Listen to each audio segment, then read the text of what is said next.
Yo, I used to smoke weed and drink alcohol in a stripper slash hooker's house when I was 12 years old, bro. What? 12. Okay, that's what I'm saying. Like, I was interested in all this shit. Why was a hooker Early hanging as out with a fuck. 12-year-old? Don't fucking ask me, bro. We had I was hanging out with older people at the time. I was looking for like role models. So a Pick the stripper. wrong ones. Ended up with the wrong role models. There was a guy named CP. He called himself Cherry Picker. Oh. I call that man Crack Pipe. That's a fucking crackhead, okay? Okay.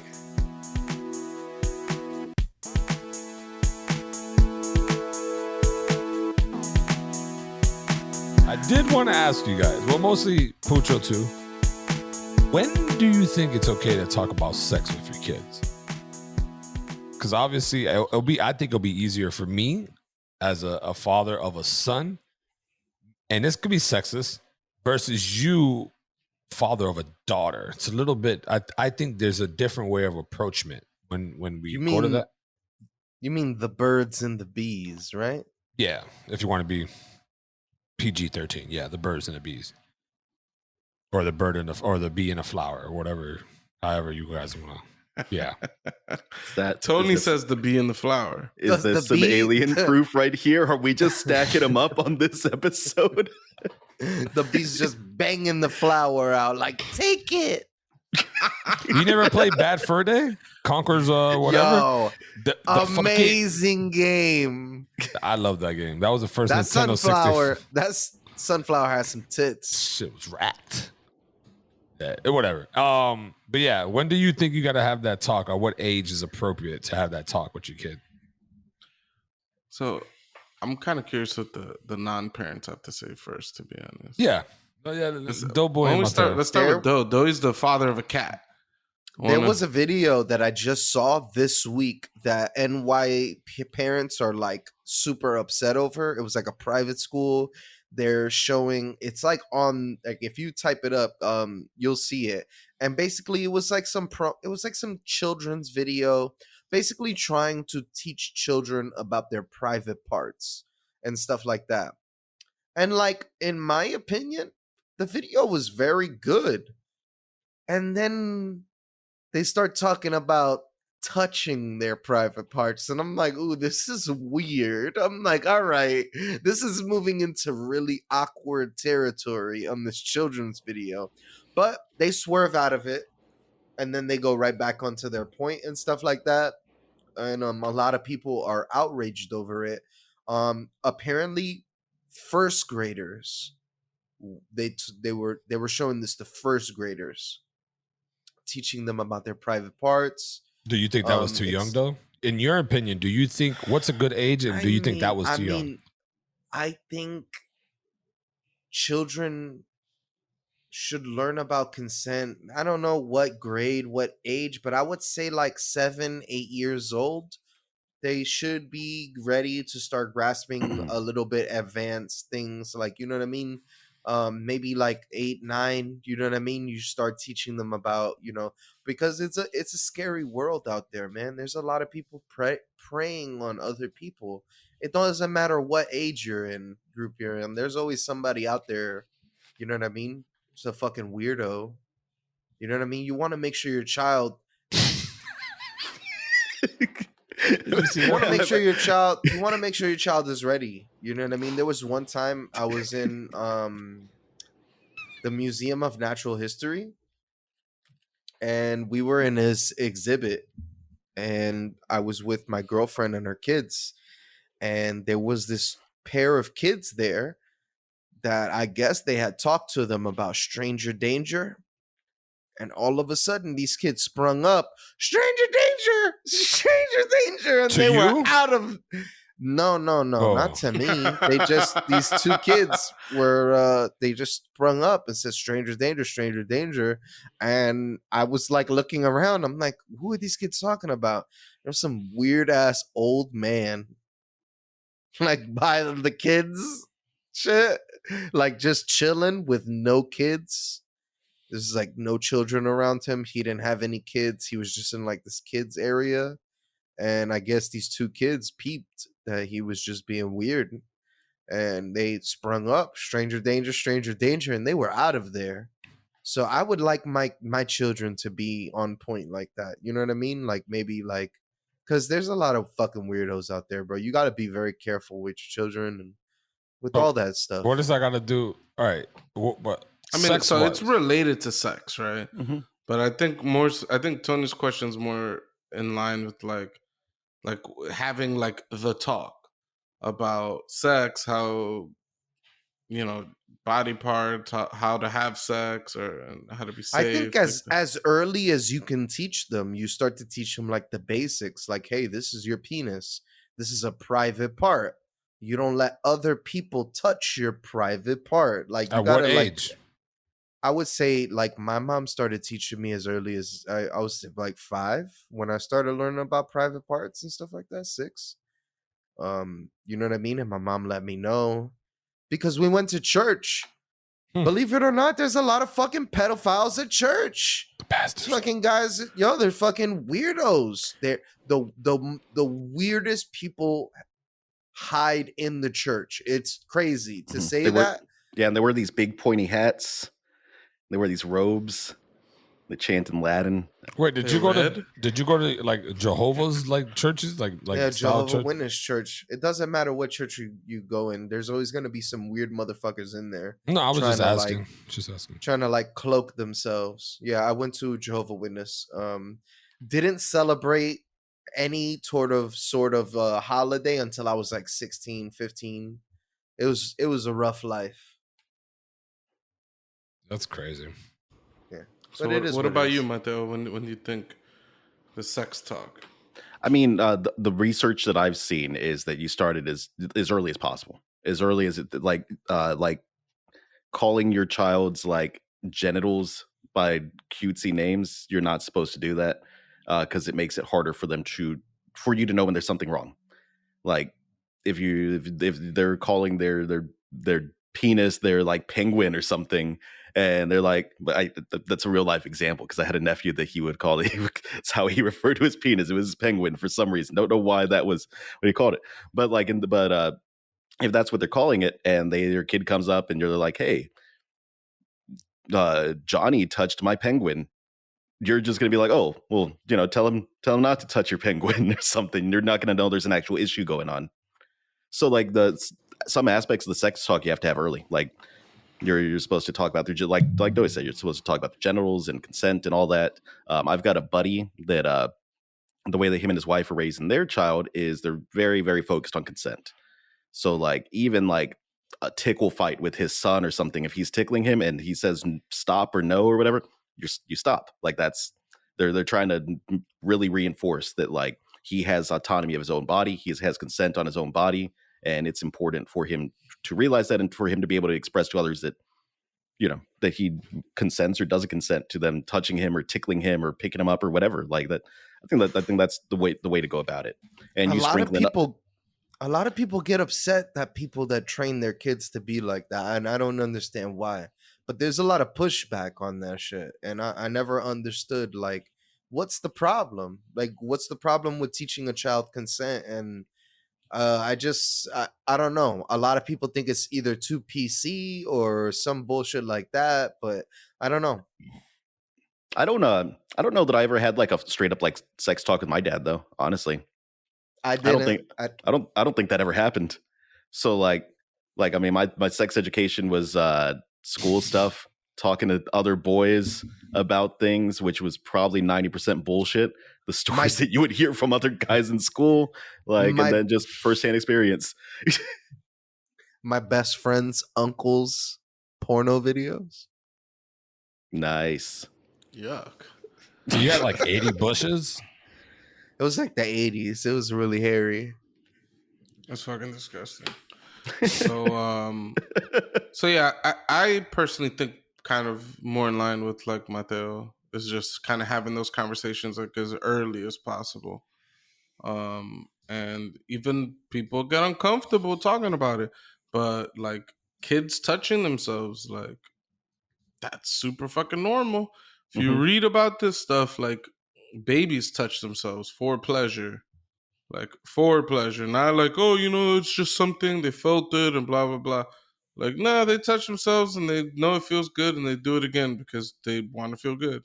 Like Yep. as bizarre and creepy and gross as that may sound, yeah. So I mean, like, I think it's important to teach kids about their body parts, how they function, and even as creepy as it may sound, proper ways of touching yourself, because like you don't want some little girl shoving all types of fucking shit around the house, and because that shit's not safe.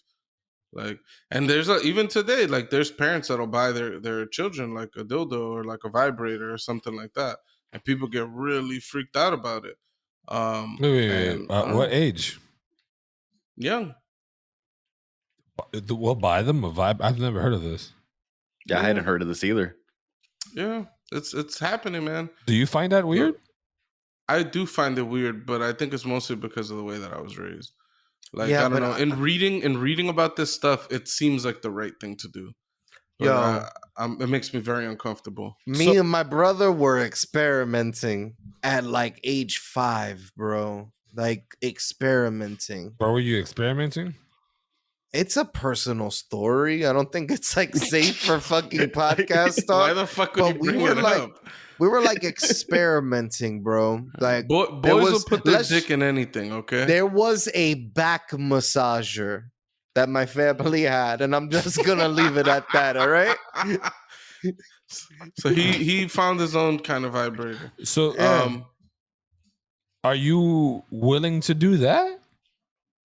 I mean, not at the moment. No, obviously not right now.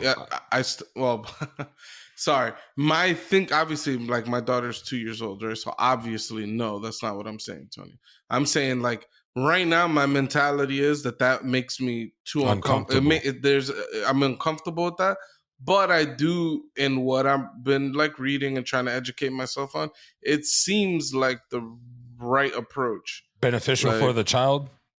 Like his like the Yeah, child's I mean, like, mental? I like, all right, like, I started masturbating when I was like 10, 11 years old, right? Like, girls do the same.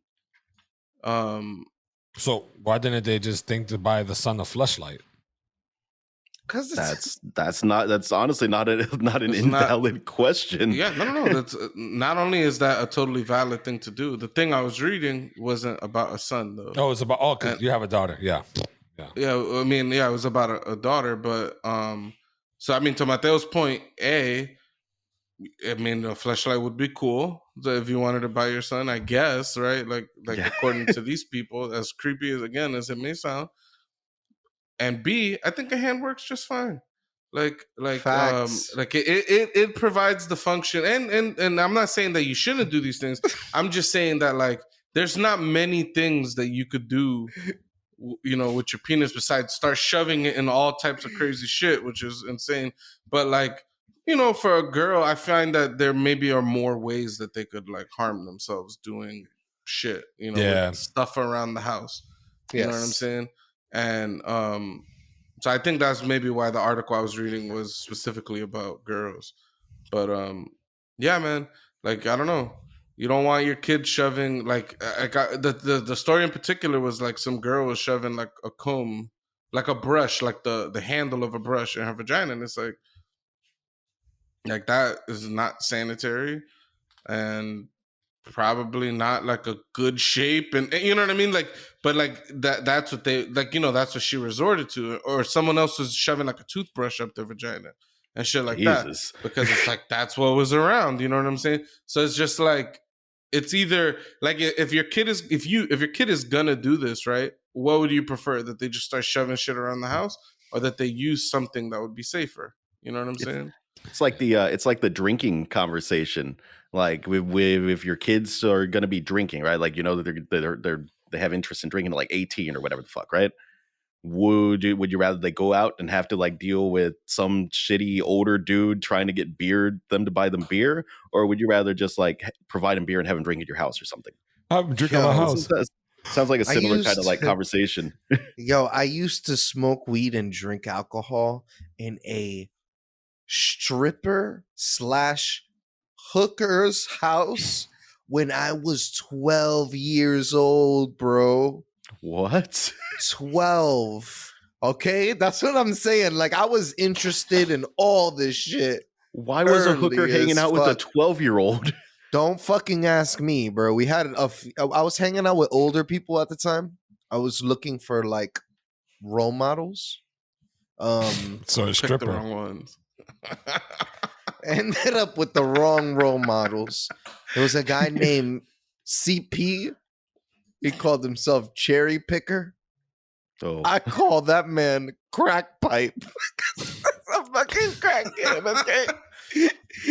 Okay? We used to chill with CP a lot, and then now as an adult, I was like, bro, this fucking grown-ass man, 24, 25-year-old, was hanging out with 13-year-olds. You know what's I'm crazy? like, Name was this is a CP. weird. Your mom didn't teach you Child. stranger danger, bro. Facts. The crack pipe. It's like he's like the Pied Piper, dude. His name is CP. That's, no, I don't like that. Tony, get us out of here. When do you Yeah. think you start the conversation? So my whole thing, I'm agreeing with you guys as well, but I think it's easier for the boys. You know what I mean? You just like, I don't think I'll have a weird conversation. Like it won't feel awkward for me. You know what I mean? Like do you think there's a difference between the conversation between like a daughter and a son? yeah. That's sexist as hell to say, maybe. You actually got to be harder on men than you'd have to be on women, in my opinion. I think you got to be harder on the females because they got to birth the child. They got to hold the child. Their body goes through a whole bunch of changes. I don't think so. I think you got to be harder on the guys because, man, there are just so many incidents of like sexual assault and lack of consent and things like that. And if you don't have that conversation with your son and tell him that it's equally important for him to respect those boundaries as it is. I was thinking of something different. Like if we're talking about like sex, I would say they both would need to, but also because the daughter needs to know, like, yo, you have to look at the signs for when it's a little aggressive or something. You know what I mean? You have to be aware if that person, that man or that boy is not educated properly or knowing when to respect. She needs to know, like, oh, it's time for me to get the fuck out of this situation before it gets too bad. So it's equal on that. Now, granted, there's some weird conversations that you're going to have with a daughter because it sucks. It's like the comparison I've heard is it's like having it's like if you're a parent of a black kid, like there are certain conversations you have to have that white kids are not going to receive. You have to tell them about like interacting with the police and things like that. And for women, it's a similar thing. You have to, because guys suck, because there's lots of shittiness and sexual assaults and things like that. There are stupid conversations you have to have with your daughters to make them more aware of their surroundings, things like that. And they shouldn't be like, that shouldn't be the need to defend themselves shouldn't be on them. Yeah, but it is. I've heard that it's a conversation that ends up happening. Like you have to tell them, like, hey, maybe don't go down dark alleys. Hey, here's some pepper spray and a pocket knife for self-defense if you're going to be working late. Be careful walking to your car after your shift. Make sure there's no guys hanging around. Like there's all kinds of shit like that. And so like even my daughter, right? Like she's maybe from the time that she was maybe like 12, 14 months old, so like almost a whole year ago at this point, like, you know, we taught her about her body parts, right? Like we told I told, and again, like you said, right, like I'm not doing the whole like, you know, oh, I'm gonna call, you know, her vagina a cookie, and then when she goes and tells someone about a cookie, then, you know, no one's to know what the fuck she's talking about. She's like, oh, that, you know, they'll be like, oh, that's not nice, you know, go ask for your cookie back, you know what I'm saying? Like, you know, fucking, you know, we just tell her straight up, like we tell her butt, her vagina, stuff like that, and you know, at this age, nothing really clicks fully, but like, you know, we're just trying to condition her. Like by the time she was like 12, 14 months old, if I told her like, hey, who touches your vagina? She says nobody. So like right now, like that's the thing, like she could say on command, you know what I'm saying? So like that's internalized, like that response. Now she doesn't understand the meaning of what she's saying, but the hope is that as she starts to learn the words, that will click differently. You know what I'm saying? And so yeah, and I tell her like, yo, who touches your vagina? She says nobody. Like, and again, it's not completely accurate, right? Like she's at daycare, she's still young, she's getting her diaper changed and stuff like that. But then by the time that sets in, nobody should be touching her vagina unless it's a doctor. Like, Absolutely. Or herself, obviously. yeah. But like I was saying, Creeper. I'm an alien. I'm an alien. Oh, I don't know. I'm still. It's so it's gonna be. weird It's gonna be thinking weird about for you. Yeah, that's what I'm saying. Like it's the sex talks is easier with a father and his son than it is with a father and his daughter, or a mother and his son, or a mother and her daughter. It's like both ways. You know what I'm saying? Like the sex talk is probably easier for Lisi and her daughter than it is for Pucho and her, and it's vice versa with me and Emily. But that's why I'm saying, like for me, father wise, it's gonna be easier on me than it is with Pucho talking sex. I feel. I could be wrong. I think either way you're gonna want to do a lot of research because like if we just keep inheriting and repeating like the way that our parents approached it, which for example I never got a sex talk from either of my parents. Neither did I. Like it just perpetuates. So you got to do the reading. You got to do research. I mean, your kids are the biggest project of your life. They're the most important project of your life, right? So you want to be as informed as you can be. Yeah, I'd be joking with Emily. I'd be like, "Yo, my son is handsome. He keeps them gray eyes and that blonde hair and that nice skin. He's gonna be bagging him." Emily looks at me. I'm like, "Yeah." He's gonna be like, "Yo, Dad, I got a chick coming over." I'm gonna be like, "All right, son, don't let your mother see. Handle your business. Wrap up. Don't be silly." Isn't it weird how we project these type of things on our children? I didn't project it. I'm projecting it to my wife. It's a joke. I'm really not gonna do that. It's a joke to get my wife a little riled up, you know, because she looks at me crazy, and I find it funny. But yeah, like it's all about respecting yourself and that person that you are trying to fornicate with. You know what I mean? So it's just like, have relations with.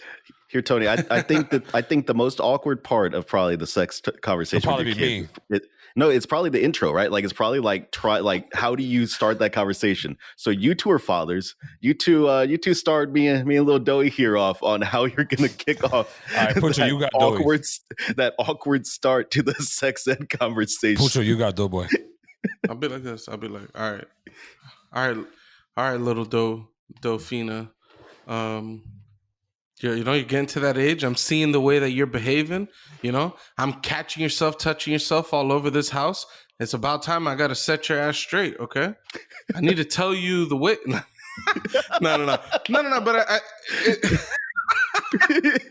think you just got to come out and you'll know when your kid is getting to those ages where they're mature enough to receive that talk. I don't think you should wait until you notice that they're trying things. I think it's something that you need to be actively aware of. That, like, again, by the time I was 10 years old, I used to try to masturbate. Like, 10 years old, 5th grade. That just sounds insane to say, but it's the truth. It's gonna be like that for, I'm not gonna say most kids, and I got older brothers, so like maybe I was kind of ahead of that curve because I had like hearing what my brothers are talking about and shit like that. But I would think like between that age and like 13, like puberty age, it's very clear what's going on. People figure out how to get themselves off, like, and I mean, if you don't have those talks about how to do these things safely and stuff like that, then uncomfortable things could occur. And then, of course, then you get into the crazier stuff, like Mateo was saying. It's like, you got to have those talks about like how, there's a lot of toxicity when it comes to engaging with other people. People are going to try to convince you to do things you don't want to do. Some people will do it more physically. All that stuff, you got to teach them the signs of like how to get out of there. What maybe think of some good ideas, stuff, like you gotta break some stigmas too. Because like even now as a grown man, I know people that are sexually active and they don't get tested. When I'm single, I get tested every 3 months. Like that's just my thing. I've been lucky enough to be clean, never caught anything, never given anyone anything. But some people were awkward about that. Like people were weird about that. They feel like I don't know. I don't really feel like you're dirty or something if you're going and getting tested for STDs, and it's the opposite. Honestly, it's trying to stay clean. Yeah, they're like, oh, you just fucked that much? You got to get tested? I ain't trying to let You you do be not inside. want to get burned out here. Well, 'Cause that's the trust other thing. me, That's the other you thing will I was get gonna burned say. out here. In New York? It don't matter where you at. You could be in fucking Zimbabwe. You said out here, so I was thinking you was talking about New York. Out here in America. Oh, Saying okay. in these streets, Zimbabwe is not in America. Zimbabwe is not in America, but that's another thing, that mentality, that the even the way you said that, like, there's a lot of stigma around STDs, Yeah. and like obviously nobody should want to get STDs, right? But people act like you get an STD It's the end of the and world. that's it. Your whole life is over, type of shit.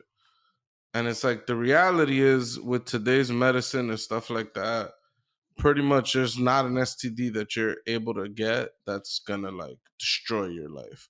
Mhm. Like, I'm not encouraging anyone to get any, but there's a stigma surrounding, like, for example, somebody who ends up having chlamydia, people will make fun of this guy for the rest of their life. And it's just like, people get it.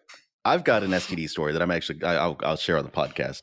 Okay, so I got tested recently. It came back clean, but when I was getting tested, when I was there at this lab, I was asking, I was like, so what are you testing for? And they were like, oh, we're going to draw blood. We're going to test for, HIV. We're testing for herpes. Like they gave me the whole spiel, but like HPV wasn't listed on there. And I was like, what about HPV? Like, what if I wanted to get tested for that?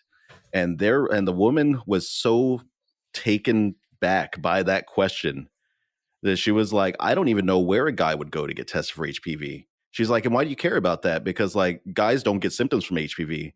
And that fucking blew my mind, because it's like, yeah, well, guys don't get symptoms, but if I have it and I'm just giving it to people, I would like to not do that. I would like to be aware that I've got this risk attached to me. But yeah, so like even HPV, like for guys, like they still aren't just testing in and of themselves on that, which is kind of fucked up, because that shit can cause cervical cancer and issues for women. So, get your shit together. Start testing us for HPV too. Well, thank God I ain't got to worry about that. I mean, with your son? Well, maybe, right? Like, well, for my son. I'm talking about for me and my wife. Maybe, like, thinking maybe from Pucho's thing, but yeah. No, I'm just saying you were sexually active at some point. Like, you might have HPV. That is true. We could all have HPV right now. Just not even. You shake your head. No, you're fucking. You're like fucking reinforcing like what I'm saying is that we have this view about STDs. Like, oh, I can never get it. I've gotten tested, so I know I don't. Yeah, have he it. just said that they don't test for HPV, dude. Like, but I've gotten tested. I've gotten like extra blood work done that test shows up on, and I know I don't have it. Yeah. There's an extra screening you get for HPV is basically what it comes down to, but you have to like specifically request it. It's Yep. You got tested. Now whether Tony's got it or not, I don't know. Like maybe the medicine on his home planet is way more advanced than ours. Yeah. He said we got them HPV scanners on Planet Husk. So, I know not, but no. I think it's something like 60% of people have HPV. Yep. So it's an insane number. Like, those odds, 3 of the 4 of us probably have it. You know what I'm saying? It'll be all 3. Yeah, sure. Since you don't have it. Yeah, and I mean, and then some just came out recently talking about HPV could cause cancer in even men now. Damn. And they came out with like, there was a big push. I remember when I first started college, there were a big push for students getting like more vaccines and stuff like that. So like I got like a meningitis vaccine and some other vaccines, and Lisi got an HPV vaccine. And then in that time I was like, oh, why wouldn't I get that? Like, and similar kind of conversation that Mateo just said. And now more recently they're having like HPV vaccines for men too. So yep. Yeah, I don't know. It's interesting stuff. It's the HPV is like in the same family of herpes. So it's like the same shit. Like if you ever had a cold sore, then you have some herpes STD, believe it or not. Like, yeah. I don't know. Damn, Tony with that, or not Tony, Doey with that lighting. That lighting looks good right now, dude. That golden hour light you got coming in. some good stuff. It doesn't make you an angel or any saint in any type of way, though. So It definitely looks good. Looks like a video game lighting. Oh, wow. It's really nice. It's really good weather out here right now. you should go ride your bike. No, but Maybe I will. The most important part of those conversations, though, honestly, is just having that rapport built up with your children already and being able to talk about shit like that with them, right? Yeah, no, that's got to be the tough part. It's weird, man. My parents were pretty good about talking to me about a lot of things, but I don't know that we have ever had like that level of closeness. Nope. I know I didn't have any of those conversations with my dad or my mom, like at all. Like, so it's just, I learned from sex ed in school a little bit, I guess. It was mostly a joking thing, but friends or people you hang out with, they'll talk about it, but you just kind of just go with the flow, I guess, and just wear condoms and know, like, if she says yes, or no, like, know the difference and shit. That's the last thing you want to do, get caught up in some fucking rape shit because the female didn't want at the last minute, or I don't know how that shit goes. I've never been a part of that, so I don't know how it goes. But I mean, the way consent works is you can pull consent at any time, even if there's already been penetration, even if you're mid-sex. Yeah, that's crazy. That's like imagine we having sex, right? Not you, me, Mateo, but you and a female, right? We're having sex. You were having sex, and right before we both climax, you just said, "No, I don't want to do this no more." You get frightened. Okay, we stop. Whatever. Mm-hmm. Weeks go by, and now you over here claiming rape. Like, what the fuck? Like, we stopped. Like, we already had. Like, they can. Like, people can do that. So it's just like, what's a cutoff here? Like, who are they going to believe? I mean, I've been in that situation where I've had sex with someone and they pulled consent halfway through because of whatever reason, and I've stopped. And it's because that's what you do. Like, no, yeah, someone pulls consent, you stop. Like, that's the way these things work. But that's what I'm saying. Like, what's stopping her or him from going and say, "Yo, he or she raped me"? After you already pulled consent, you stopped and you walked away. Like, I think that the cases of that are pretty rare because most sexual assault goes unreported.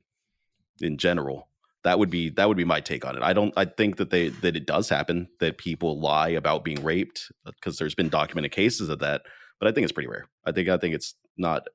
Because it's an invasive thing when you accuse someone of rape, like as a woman, like there's invasive tests they do, and like there's a spotlight, but there's a whole lot that goes along with all it. In their vagina. They check it all. There's like a test they can check. Like it's like some type of like stretching or like some type of ripping or inside the vagina. If it's not, some crazy shit. I've never looked into the specifics of the testing, but I've heard it is not. It is not a pleasant experience having to do one of those things. So I think that's what stops most people from lying about being raped, honestly, is that there's just so many factors, dude. It's not a pleasant experience to make that accusation. But in the case that you're describing, though, it would suck. Yeah. Like, yeah, of course it'd be shitty that if someone pulled consent and you stop and then they go and claim that you raped them. Then the question that'll be the way that they would have to present it pretty much is that they actually pulled consent much earlier and you didn't really accept it or whatever, and you kind of forced the situation beyond that, and then when you guys actually stopped is when maybe a person she became a little bit more or a more forceful of a stop, you know what I mean? And and it's complicated, and a lot of times it's shitty. Some people don't even intend for it to get there, but it goes back to what Mateo said, is that some parent never taught their boy about consent and how this stuff works. And I don't know, man. The best thing you could do, when you're about to get to that point where you're about to ask somebody to step away with you and go alone, or let's go back to my place and stuff like that, give a person an out. Be like, hey, if you're not tired, we could go back to my place and hang out and blah blah blah. And if a person don't want to have sex with you, they're gonna take that opportunity to be like, yeah, I'm sleepy, or I gotta work in the morning, or blah blah blah. Yep. Like, just kind of giving them, like, because the way in which you present that question could make a person feel forced. especially in the setting, like if y'all already in an Uber and already head into your house, maybe she'll be like, "Oh, I'm not, I don't want to say no now that we're already on the way and blah, blah, blah." And it's just like, it's why that old school dating thing where like the guy would go pick up the girl in the car and like then they'd go out for the date. It's why that shit is going away. Like you meet up with someone somewhere. You don't go and pick the girl up on one of your first handful of dates because then they're trapped. They're like you're the transport, right? Yeah. So like some shit like that is going away. Also, I do want to point out that Tony is obviously a very giving lover because even in his scenario that he presented, he said both people were about to climax. So good on you, Tony. I'm all about the person who's pulling consent was still enjoying it perfectly fine up until that moment. Yeah, hey, I'm all about everybody equally having their fair shares of loves, you know? We're both about. I noticed that. I was like, all right. I thought he was gonna say, "Nah, you're about to climax, so you keep going a little more because you're so close." I was like, "Yeah, that's rape." That's 100% rape. That's where I thought it was going to, but he saved it. It was good. I know what I'm doing. Both gonna hit climax. I know what I'm doing, but if this goes to court for some reason, I know what I'm doing. All right.